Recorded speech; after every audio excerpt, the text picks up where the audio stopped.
Drugs గంజాయి ఎక్కడి నుంచి వచ్చినా ఏ రూపంలో వచ్చినా తెలంగాణ పోలీసులు బ్రేక్ వేస్తున్నారు. ఇప్పటికే ఒడిశా నుంచి తెలంగాణలోకి ప్రవేశిస్తున్న గంజాయిని భారీ ఎత్తున పట్టుకున్నారు.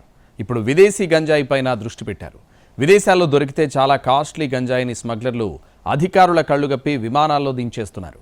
అయితే అలాంటి వాటికి ఎయిర్పోర్ట్లోనే చెక్ పెడుతున్నారు అధికారులు.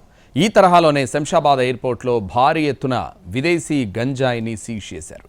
గంజాయి డ్రగ్స్ దందా చేసే స్మగ్లర్లు మామూలు తెలివి ప్రదర్శించడం లేదు. ఒక్కోసారి వాళ్ళ తెలివితేటలు చూసి పోలీసులకి ఆశ్చర్యం కలుగుతోంది. పుష్ప సినిమా రేంజ్ లో తమ తెలివిని ప్రదర్శిస్తున్నారు. ఇక్కడ చూడండి, షర్టుల మాటున గంజాయి ప్యాకెట్లు పెట్టి నీట్ గా ప్యాక్ చేశారు. ఇలా తీసుకొస్తే ఎవరికి అనుమానం రాదు అనేది స్మగ్లర్ల ఆలోచన. ఇది మామూలు గంజాయి కాదు, హైడ్రోఫోనిక్ గంజాయి. విదేశాల్లో మాత్రమే దొరికే ఈ గంజాయి చాలా కాస్ట్లీగా ఉంటుంది. దీన్ని ఓ మహిళ బ్యాంకాక్ నుంచి శంషాబాద్ ఎయిర్పోర్ట్ కి తీసుకొచ్చింది. ఆ మహిళ బ్యాగేజ్ ని చెక్ చేయగా అందులో 20 ప్యాకెట్లలో హైడ్రోఫోనిక్ గంజాయి కనిపించింది. మొత్తంగా 12 కిలోలు ఉన్నట్లు గుర్తించారు. దీని విలువ బహిరంగ మార్కెట్ లో 12 కోట్ల రూపాయల వరకు ఉంటుందని పోలీసులు చెబుతున్నారు. బ్యాంకాక్ నుంచి హైడ్రోఫోనిక్ గంజాయి తీసుకొచ్చిన మహిళపై narcotic drugs and psychotropic substances చట్టం కింద పోలీసులు కేసు నమోదు చేశారు.